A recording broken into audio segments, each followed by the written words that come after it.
5, 4, 3, 2. What's good, everybody? We are back again for another brand new episode of the No Hedger Podcast. I go by the name of Rip 16, and I am still the GOAT. I'm tired of fly jet, And we are the Mighty No Hedger Podcast duo back for the Divisional Round of the NFL playoffs, man. It has been exciting. It was a very interesting wild card weekend. And there's some things we gotta talk about from that. Which we'll get to that in a second. But make sure you like, share, comment, subscribe to the channel. It really helps us out. Do that. Love seeing the growth. Love seeing the new people coming in. That's commenting, chat, talk. You know, it was a couple people that didn't necessarily like that we picked the Bears over the Packers, but I mean, were we wrong? So yeah, like I said, some good picks going on, man. There's a lot of interesting things going on. So gotta stay tapped in, gotta stay tuned in, man. Keep winning. I had a strong slate, but I'm gonna get into that a little bit later in the show, man. Anything else you want to tell the people? Nah, man, let's go. Well, let's start this show off with something that we gotta do, because before we go forward, we gotta think back, you know, in retrospect to help us, you know, formulate our ideas and opinions of how it's gonna go moving forward. So let's start this show off with something we like to call takeaways. What do you got?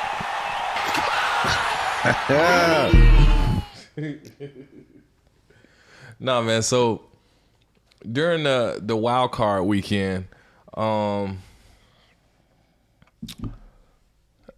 told you so. What'd you tell us? I told you. It was a lot. It was a lot of opinions that were getting thrown around about certain teams, and you know, people was expecting miraculous comebacks out of certain teams, or oh, this guy was great, and let's start with one of the most intense matchups.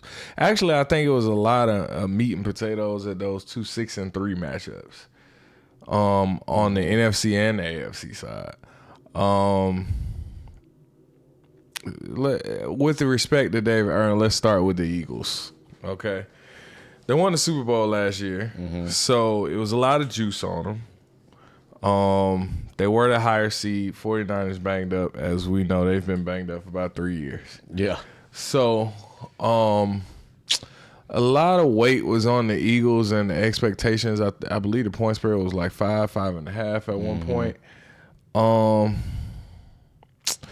But I wasn't all the way convinced, which is why I told you. Watch out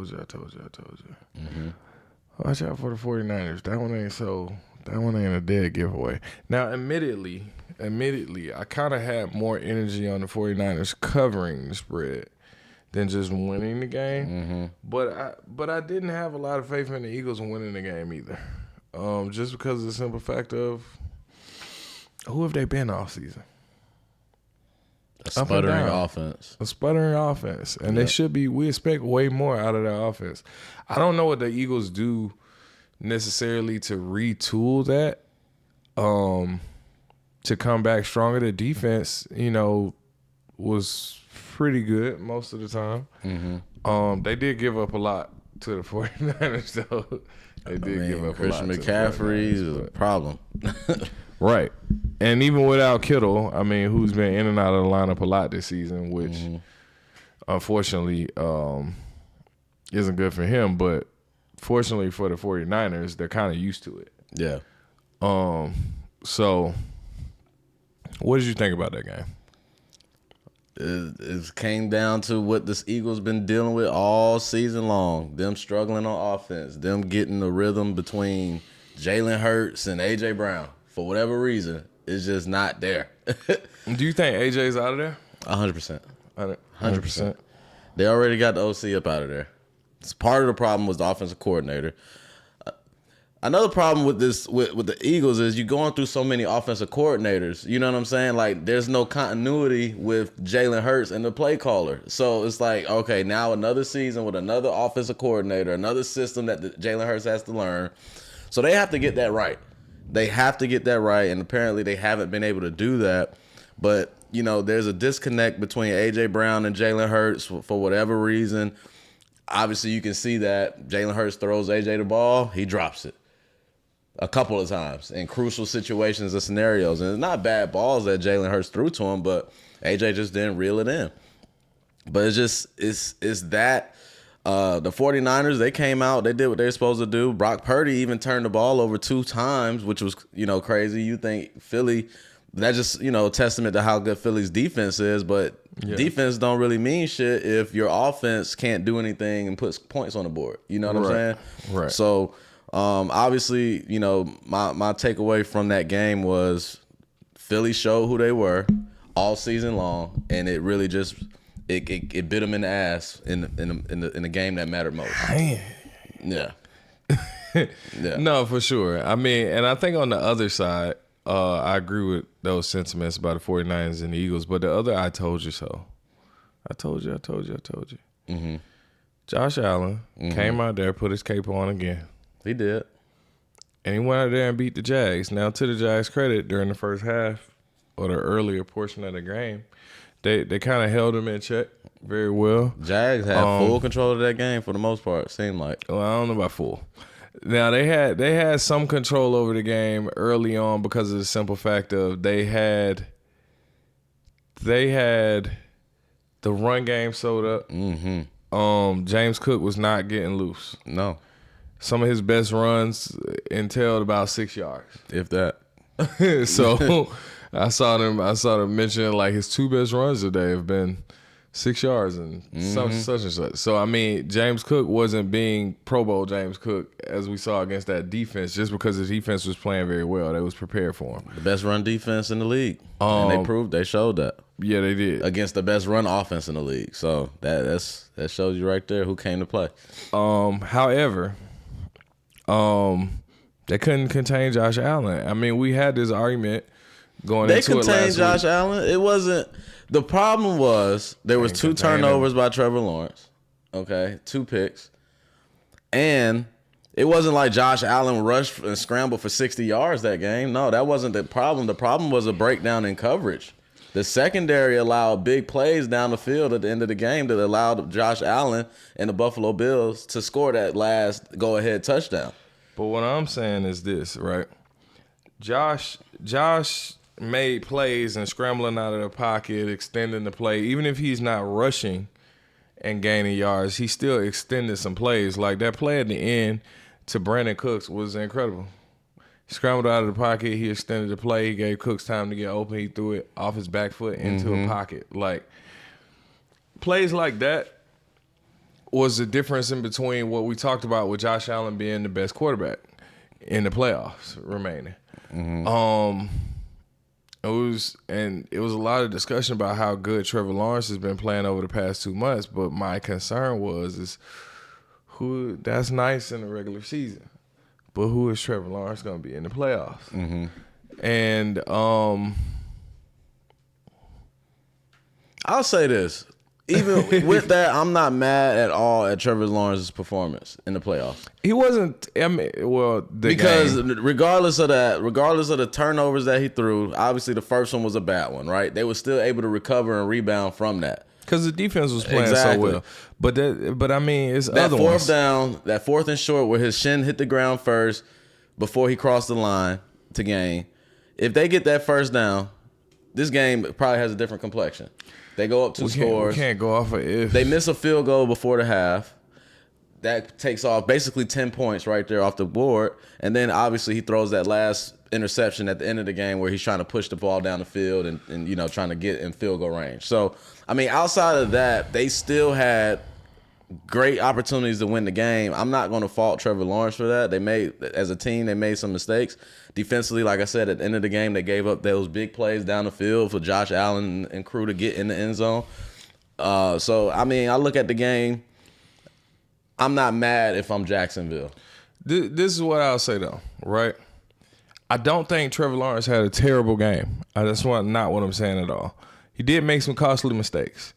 I can't go off of, first of all, we're talking about making a 4th down conversion and your shin is on the ground. First of all, you got yourself in 4th down position.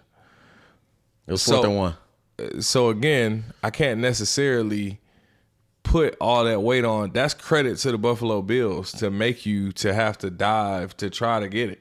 You know what I'm saying? With 4th and 1, because a lot of people would just try to run the quarterback sneak.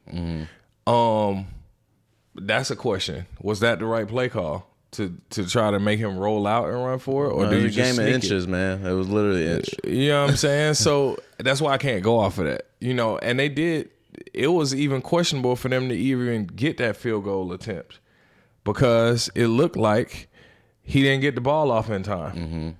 To even spike it. So that was shaky. Yeah. Because the announcers were saying that he shouldn't even had a chance to kick that. Yeah, and then they missed the field goal. And then they turned around and missed it. So ball didn't lie.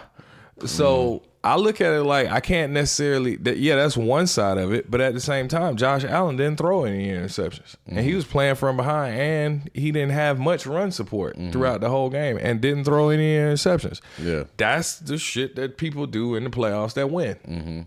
You know, you have to make incredible plays. You have to play well. You have to play strong.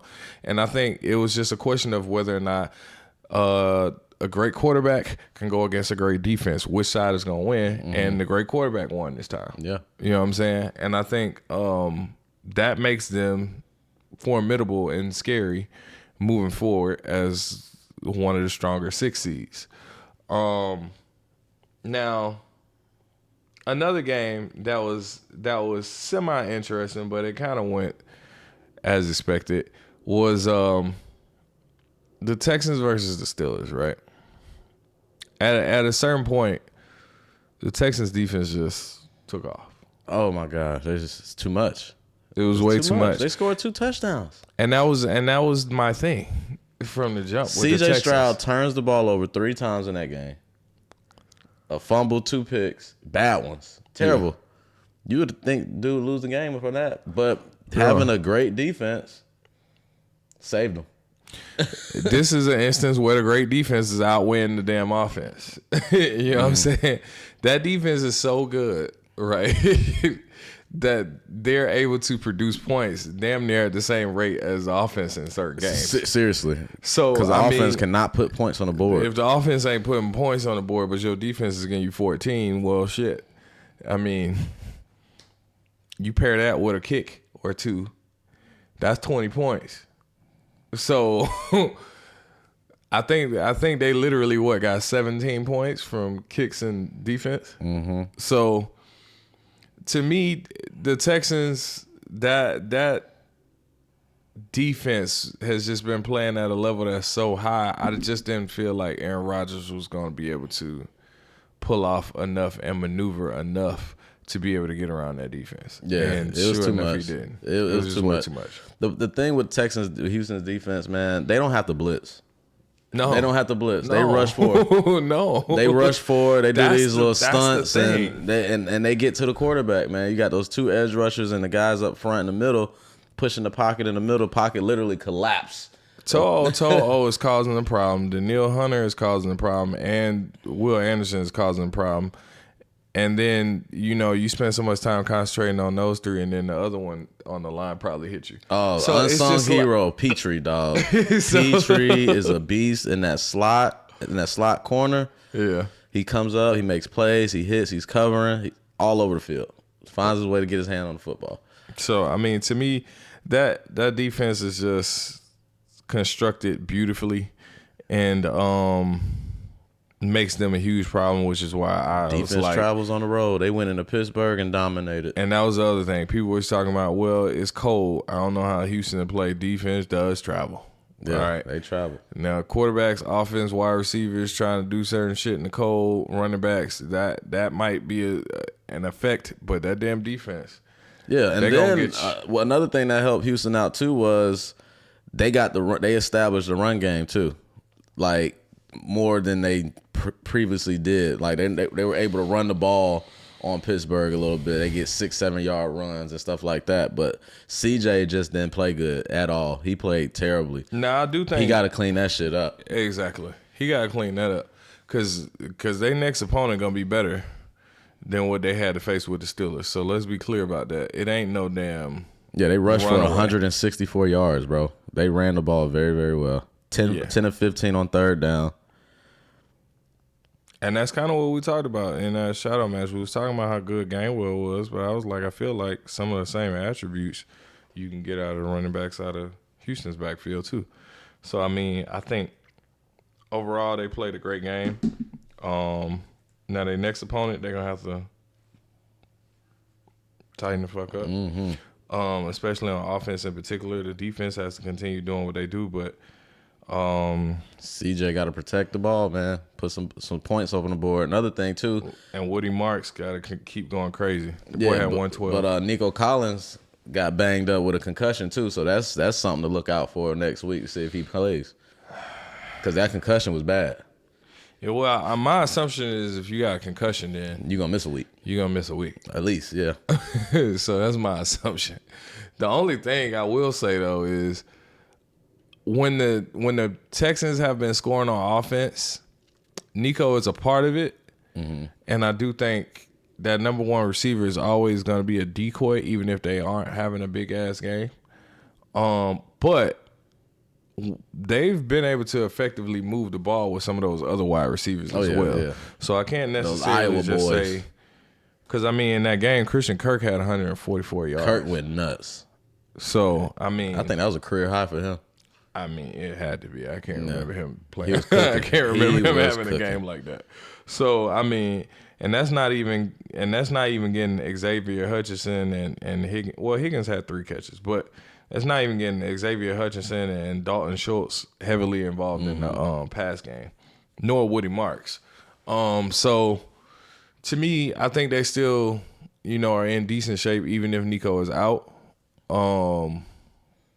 If the defense is gonna keep playing like that. Yeah, for sure. So any other takeaways though from last week? What's another game? Well, we both picked the Chargers.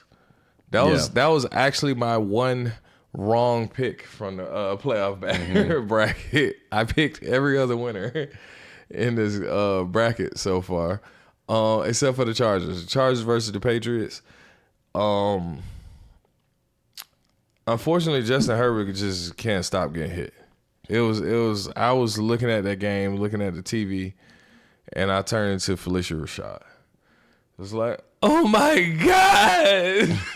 They just keep hitting him. Yeah. Every time I turn around, his offensive lineman ain't doing shit but helping him off the ground, and that has to change. Yeah, that's been their problem all year. Herbert does not have a good playoff record. No. It's actually quite atrocious. It is bad.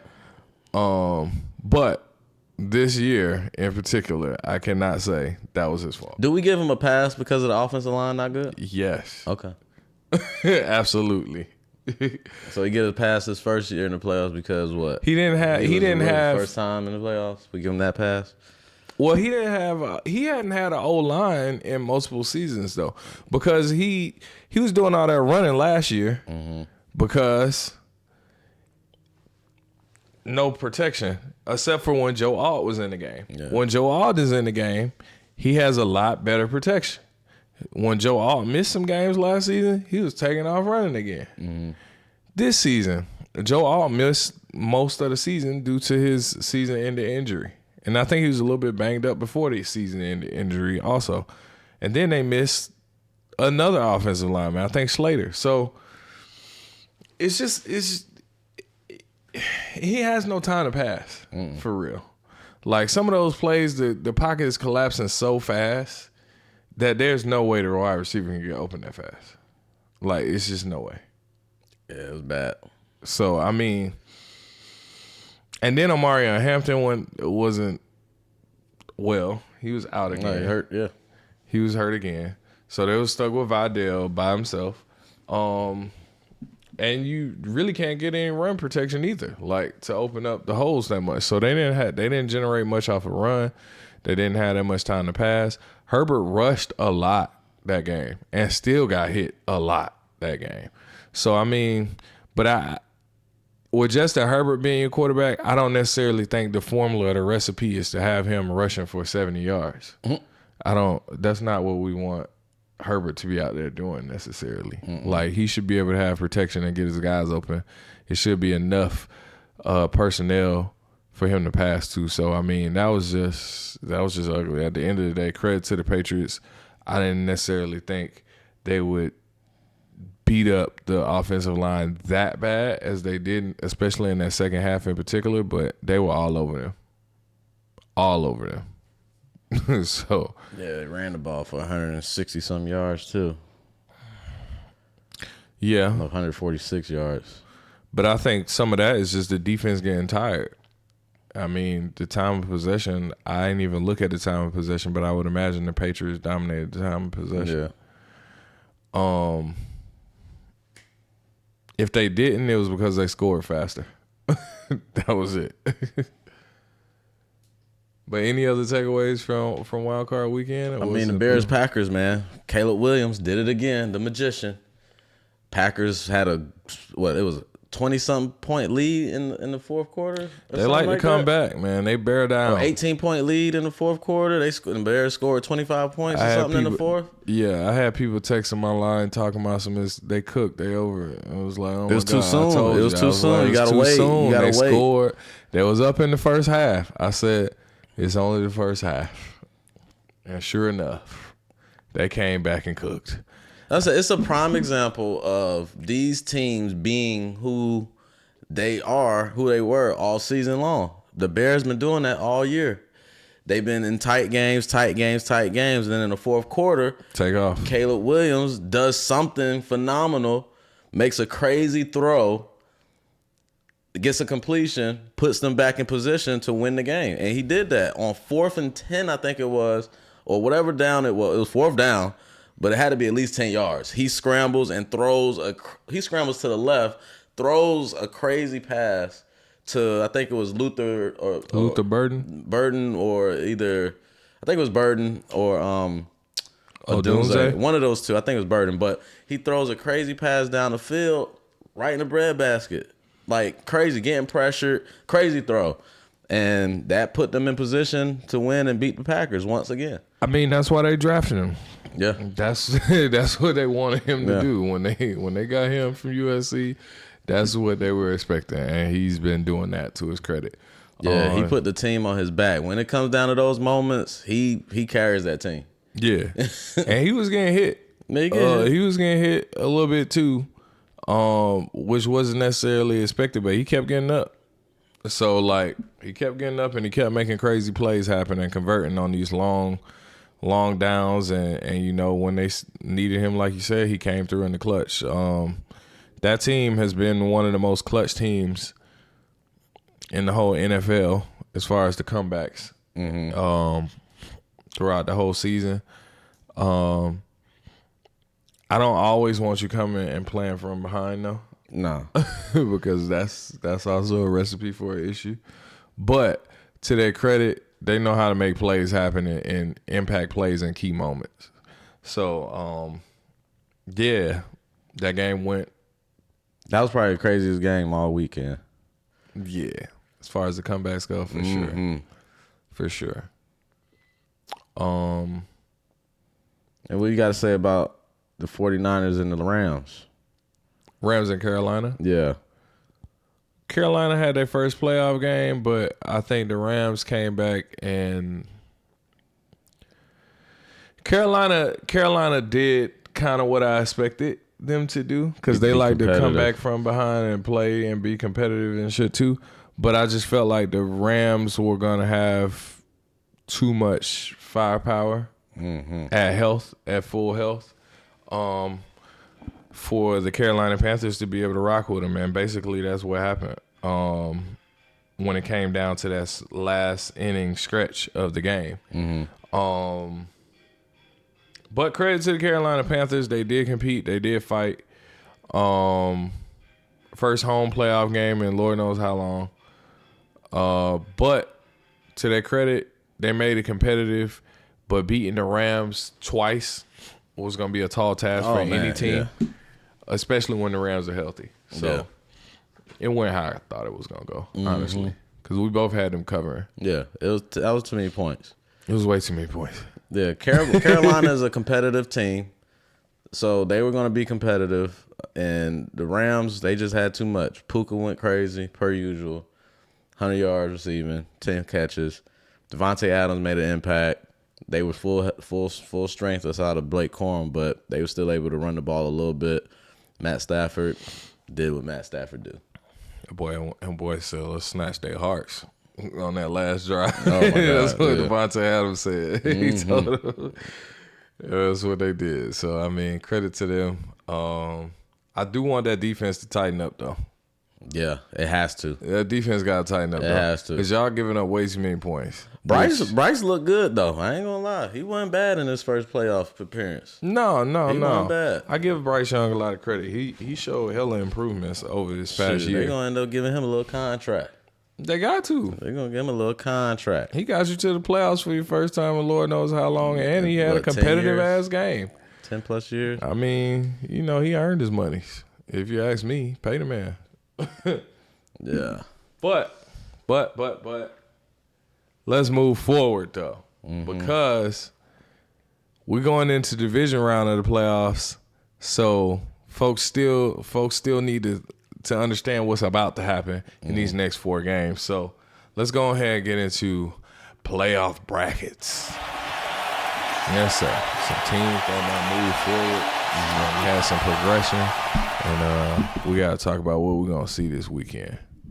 Both 6-1 matchups and 5-2 matchups are on the docket on the AFC and NFC side. So that gives you the San Francisco 49ers traveling to Seattle to play the Seahawks in the NFC, and you also have the Rams traveling to play the Bears in Chicago for another home game on the NFC side. And on the AFC side, you have the Bills traveling to Denver to play the Broncos, and you have the Texans traveling to New England to play the Patriots.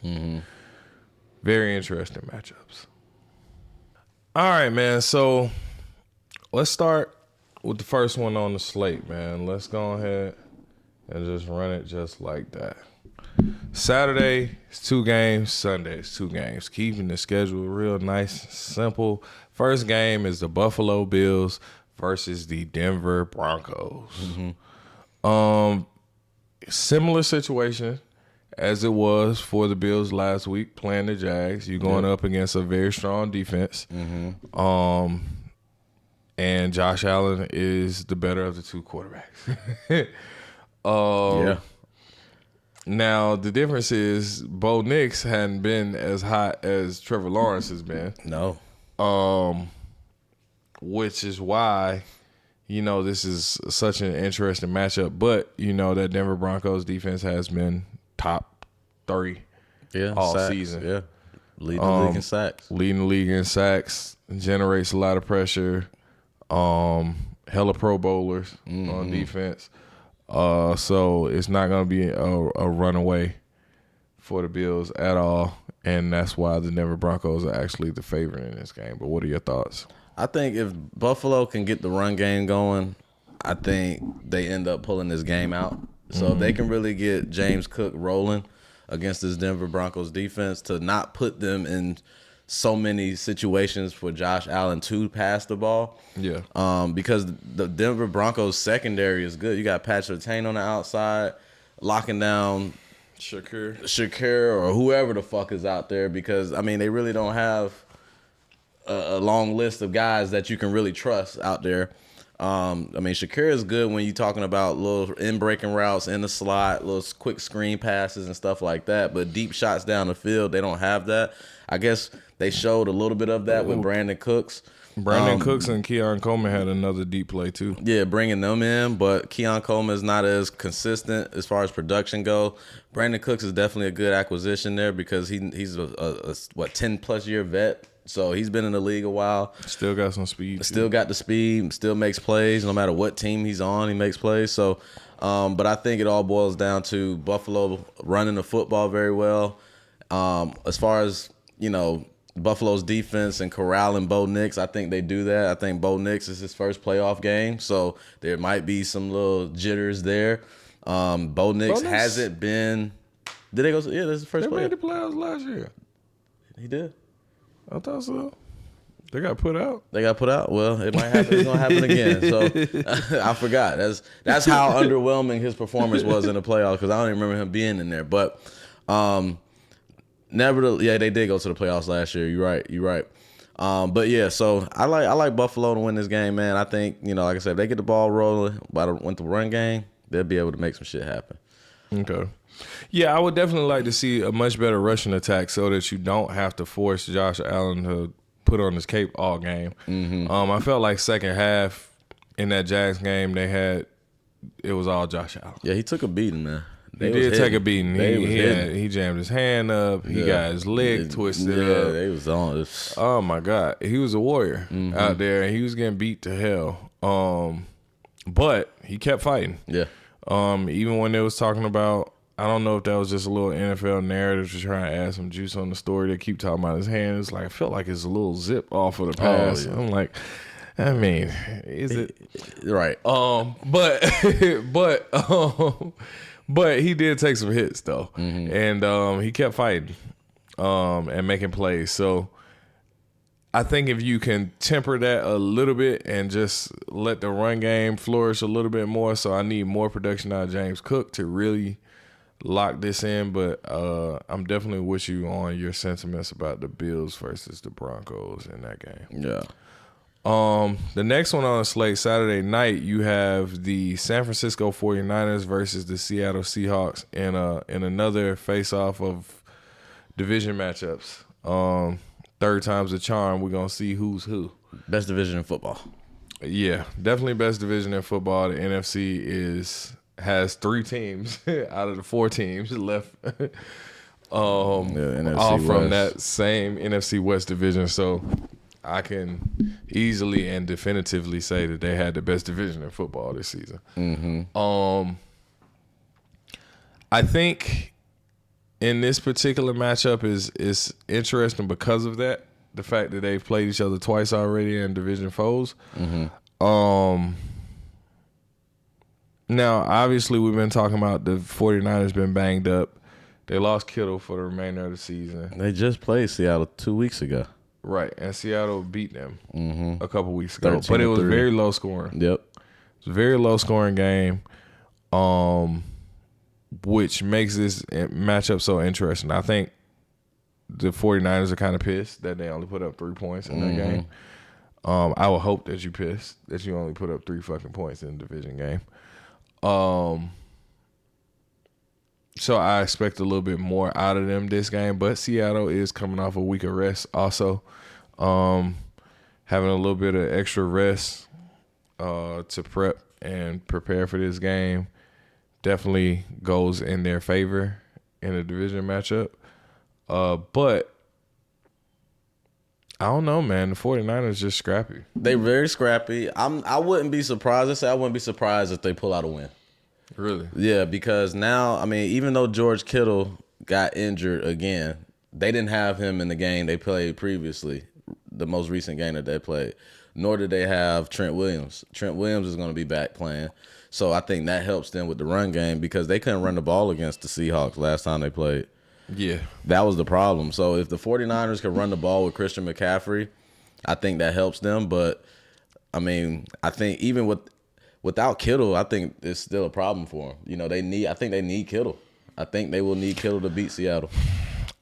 Are they? I don't know if they're getting Pearsall back this game. It was questionable whether or not he was coming back last game, but I mean, it's a possibility they get him back this game. I don't even think he's a big impact player like that. Brock don't throw it to him like that. He throws it to Juwan Jennings and shit like that. That's because he's been hurt so much. But I think early in the season, Pearsall was definitely influential in that offense. He played a large role, especially after you didn't get those other guys back. Like, we never got Ayuk back. No. Never will get him back. Jennings was hurt a little bit. Kittle was in and out of the lineup. So, I mean, it was pretty much McCaffrey, Pearsall, And then once they got Jennings healthy, Jennings kind of took over as your number one. Yeah. But I think in this one, though, I'm going to probably lean on the Seattle getting the win again. I mean, they had a first round bye. Obviously, that helps them get healthier and what have you. But they've been running the ball towards the end of the season. They've been running the ball a little bit better. And we know 49ers, they are susceptible to big plays and explosive plays and so forth. So they'll give up plays. Yeah. So offensively, the difference between Seattle and Philadelphia didn't have any identity offensively, seemed like, when they played the 49ers. But I think Seattle, they know who they are. They're going to run the football. They're going to be physical, and they're going to throw the ball down the field. You got JSN, and you got tight ends and so forth, to throw the ball to. And not to mention Seattle's defense is top defense, one of the top defenses in the league. So I'm going to give the edge to Seattle. And, 49ers, I think health-wise, they're, they just is going to hurt them in this game. Yeah, I mean, I'm with you on that. It's just the only thing that's scary about that is I feel like we've been saying that about the 49ers, and they still win games. Yeah. So I think it'll at least be competitive. Yeah, it's going to be competitive. I think it'll at least be competitive. I think they won the game against Philly because Philly has identity issues on offense. Yeah. I don't think Seattle has an identity issue on offense at all.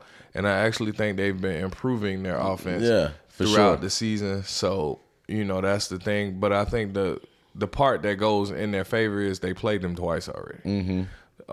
So with those division matchups, you always kind of have to keep that as a factor and think about that. Yeah. And this is the last.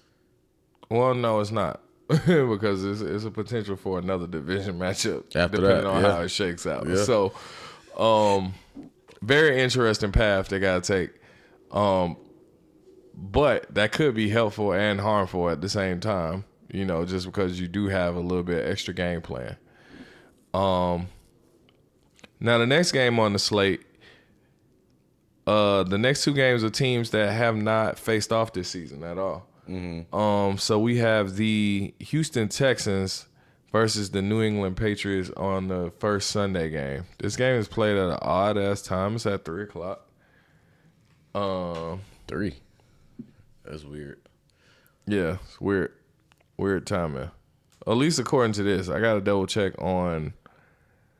That's the sportsbook thing, but I gotta double check the regular.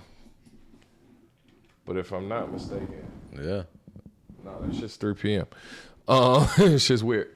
But Houston Texans versus New England Patriots. What do you got? We all know the Texans defense is that dude. It's just a matter of C.J. Stroud playing better than what he played last week. I think if he protects the football, that gives them plenty of opportunities to put points on the board.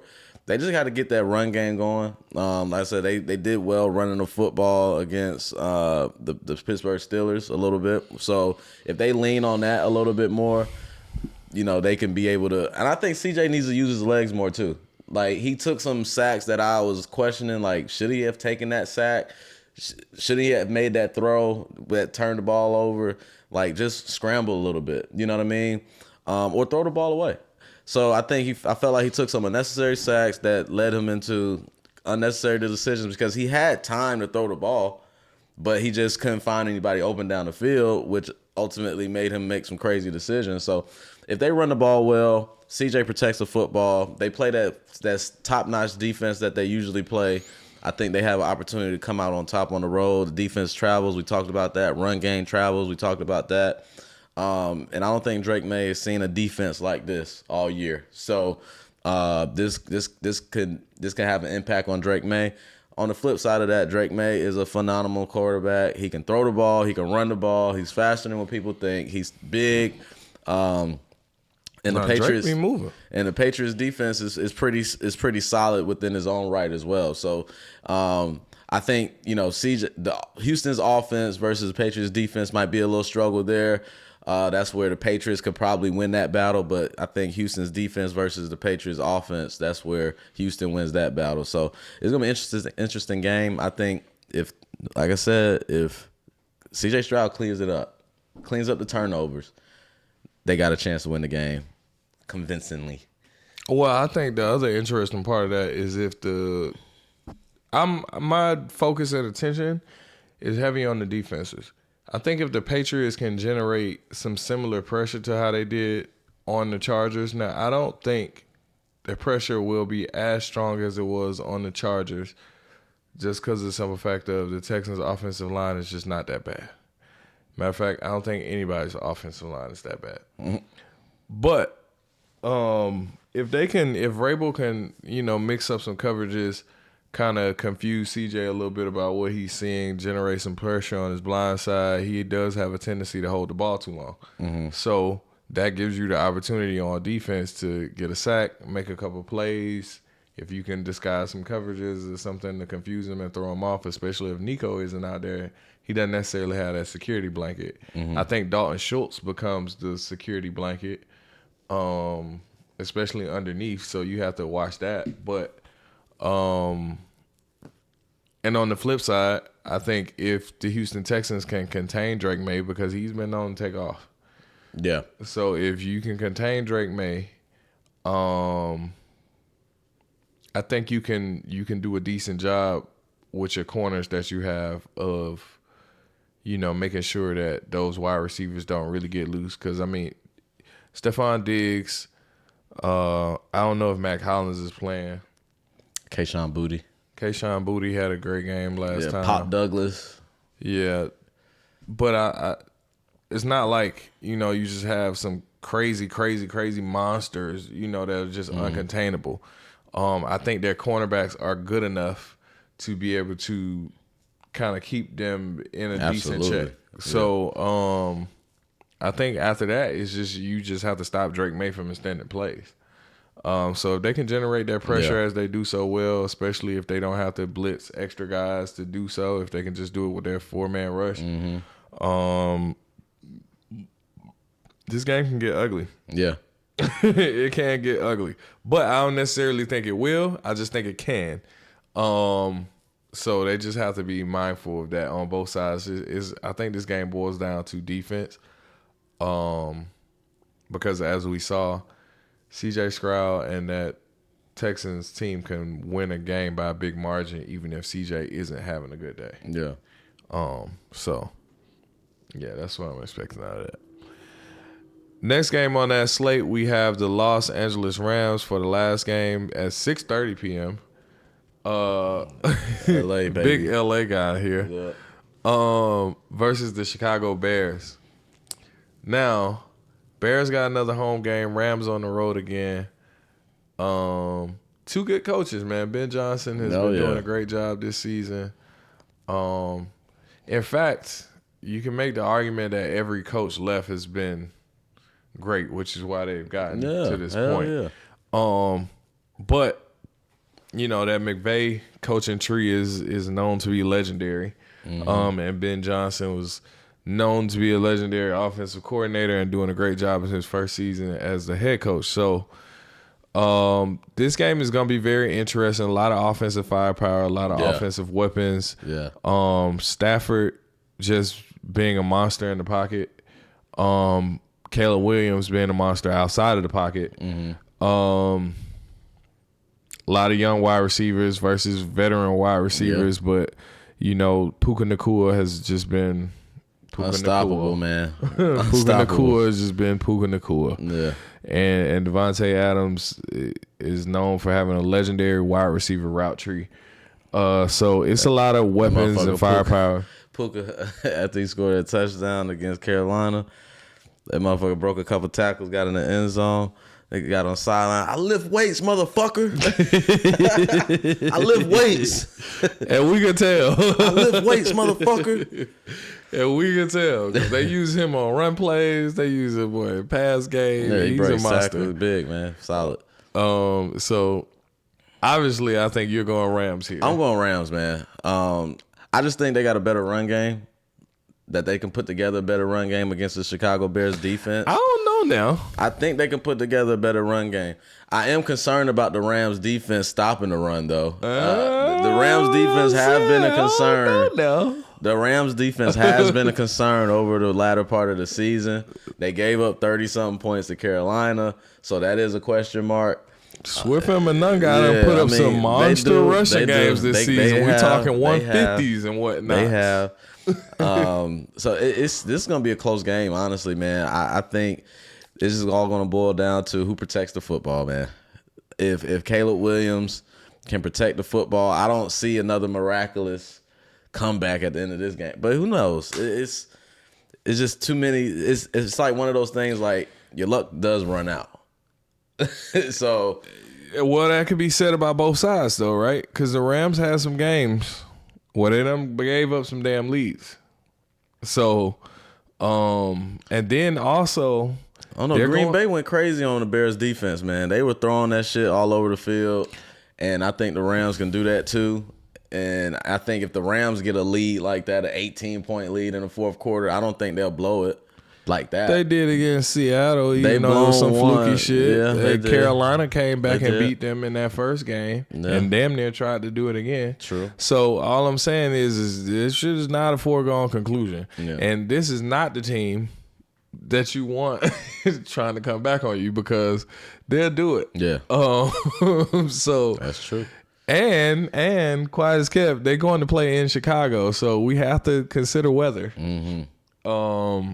Playing in the cold has not gone great for the Rams in a lot of situations. We've seen what happened. The Rams are going to have to earn it. If they want to win this game, they're going to have to fucking earn it. Because so the Bears, they confident. They got a playoff win on their belt, off their chest. They good. They at home again. Another playoff win. Oh my gosh. If you wanna make it back to the West Coast and don't have to come back east, win. Yeah, I just think that the recipe, the formula is to run the football, keep Caleb Williams off the field as much as you possibly can. Definitely. And that 100% makes sense. But I do think it's also going to be another especially very in the fourth competitive quarter. game. Yeah, keep his ass off the field. But with all that being said, man, we ran through all four of the games. But folks still need to know, like, after all that jazz you was just talking, what are your best I'm a Baloo. bets? Best bets, man. Last week I went 2-1. I went 3-0, chat. Wasn't bad. We'll take that. 3-0, chat. Combined 5-1. So if y'all did all of our bets, oh my God. Oh my God. You can't beat that. God. You can't beat that. So that brings for a season total. What? I'm 28, 25-1. You, my friend, are 23, 30-1. Mm-hmm. Your record is improving though. But it's because it was lopsided. But it's shit. It was very lopsided and shit. You actually got a chance if you get some clean sweeps going over these past couple weeks. You can actually get back on the winning side there. So yeah, I gotta go 100% from this point on. Yeah, you do. Hey man, I got faith in you. Come on. So with that being said, first bet on the week, I'm taking the Buffalo Bills versus the Denver Broncos +1. Okay. Denver coming off of their first round bye. Buffalo off to a good start. Buffalo on the road. You know, coming off of a crazy miraculous win against Jacksonville. Yeah, miraculous. It was a dogfight. They had to earn it for sure. It wasn't given to them. I'm taking Buffalo on the road. Josh Allen, you know, I think he outperforms Bo Nix. When he's needed, he shows up more often than not. So I'm a bet on Josh Allen. Next one, I'm taking the Rams -4. I know I just said it was going to be a close game. I'm taking the Rams -4. I'm taking the Rams -4. It's not bad. It's not a bad bet. I'm taking the Rams. I think if they control the game by running the football, keep Caleb Williams off the field, I think that McVay offense can be able to put up enough points to keep, to cover the spread. Now, defensively, they got to do a better job. They can't give up 30 points again. They just can't do it. So I'm taking the Rams -4. That might just be my Ram bias, too. The next one, my last bet, I'm taking the 49ers +7 versus the Seattle Seahawks. We've talked about that one a little bit. I just think division game, they know each other very well. They keep it close, keep it competitive within one score. I think Seattle still wins, but I like San Fran to cover. Okay. All right. I'm not mad at those picks. With the exception of one of them, I'm gonna go the opposite of you. For my 3 picks, I'm gonna go the Chicago Bears +4 versus the Rams, and the reason being is because I've seen Carolina get so close, scoring against them twice. I've seen the Rams give up some leads against some strong teams, and I feel like this Bears offense is pretty stacked. And they pretty much have 2 guys at every position, so I feel like that Rams defense is susceptible to get scored on, which makes this game close. Now, I'm not necessarily 100% convinced that the Bears beat the Rams, but 4 points, I can see this being a field goal game for sure. The next one I'm gonna go Houston Texans +3, man. I just feel like that defense, even though Drake May has been great. Shout out to Jay Bird. Johnny Jay Bird talks about Drake May so much. He loves Drake May so much. He got a new dog, and he said, "I'm thinking about naming the dog May." I just feel like the Houston defense, this is just gonna generate a lot of pressure, and I think this game boils down to turnovers. And if I'm banking on certain teams to cause and create some turnovers, Houston Texans is definitely one of those teams I look for to create some turnovers. 100%. Because they have won some games purely off of defensive turnovers. 100%. So give me the Houston Texans +3. I think it's a close one, either direction it goes, but I bank on that defense to keep it close. The last one I'm going to take San Francisco 49ers +7. I'm going to agree with you on that one against the Seahawks. Not that I necessarily think that they win, but I think that's a big-ass point spread for a third division matchup. And the 49ers are scrappy. They only put up 3 points last time they played them, but they did hold the Seahawks to 13. So I think that combination of things just creates a perfect storm for it to be a close game, not necessarily just a runaway. So give me San Francisco +7, Houston +3, Chicago +4. I'm going underdog covers this week. Ooh, man. I like it. I'm going underdog covers this week, man. But before we run away and dash up out of here, one more thing, folks still got to know. One more thing. Folks still got to know, what is your dog of the week? All right, chat. So my streak ended. Okay. The legendary 8-game dog streak has unfortunately ended because I told you you putting too much sauce on them damn Jags. It's all good, chat. But we had a good run. We're gonna try to spike this thing right back up again. This week, the record, by the way, 6-12 for me, 11-7 for you. Yeah. In total. So both of our dogs let us down. Yeah. Goddamn Chargers. This week, man, I'm going with the best defense in the league right now, Houston Texans. I'm taking the Houston Texans to beat the New England Patriots in New England.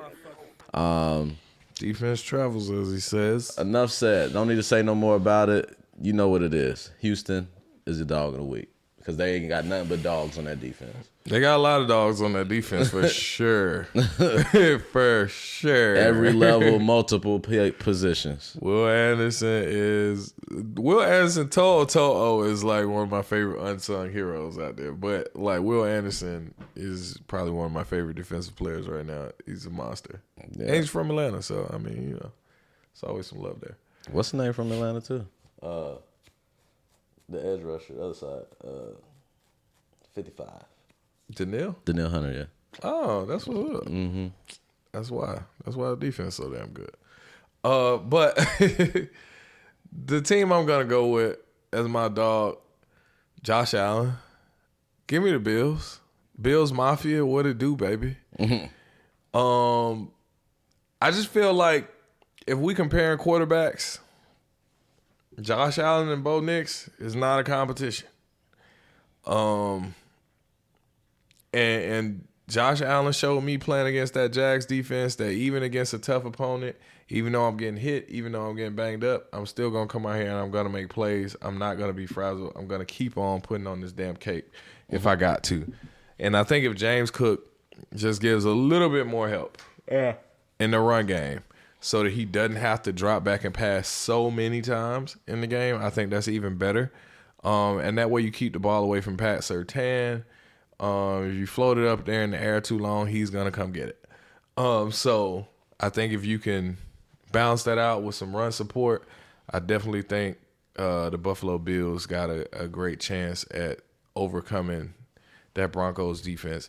And we seen a couple of games where the Broncos defense give up a lot of points to lesser opponents. Mm-hmm.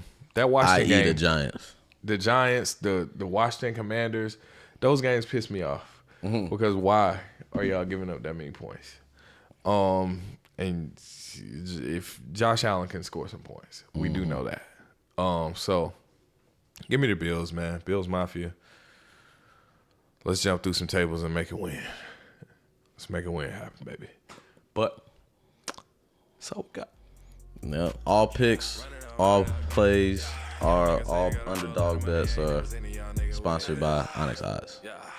Man, listen, I've been telling y'all about it. Onyx Odds, I don't even know why Onyx Odds is doing this, right? Because some of y'all still ain't even listening when they was doing $100. But they have upped it.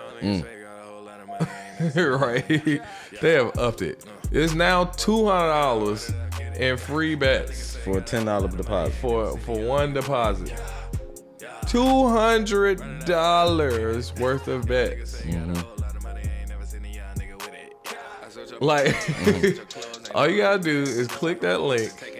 You're gonna deposit, and they're gonna give you $200 worth of free play. I'm assuming that's 8 $25 bets. Mm-hmm. Our bets went 5-1 out of best bets last week. Oh yeah, you could have ran that 25, that $200 up to at least 5.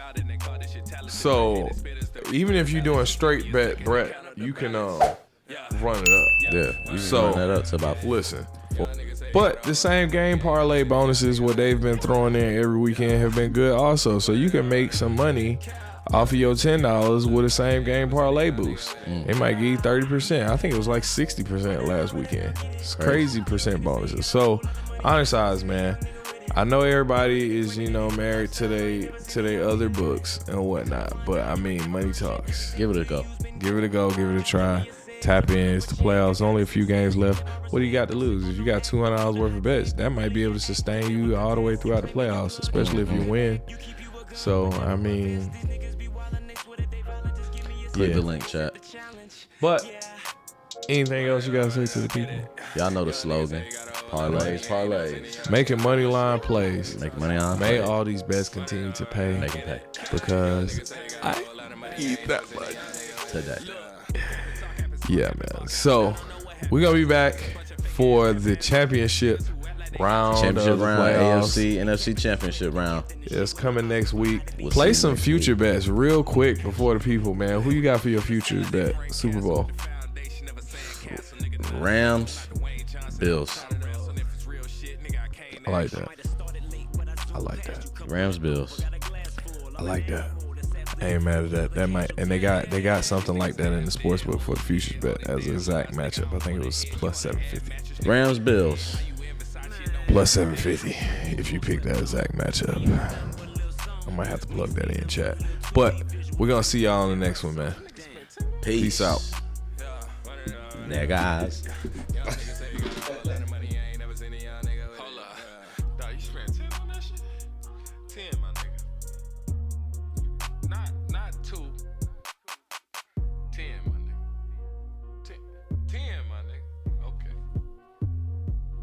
Shot it on the iPhone 6, my nigga. You spent 10 on it?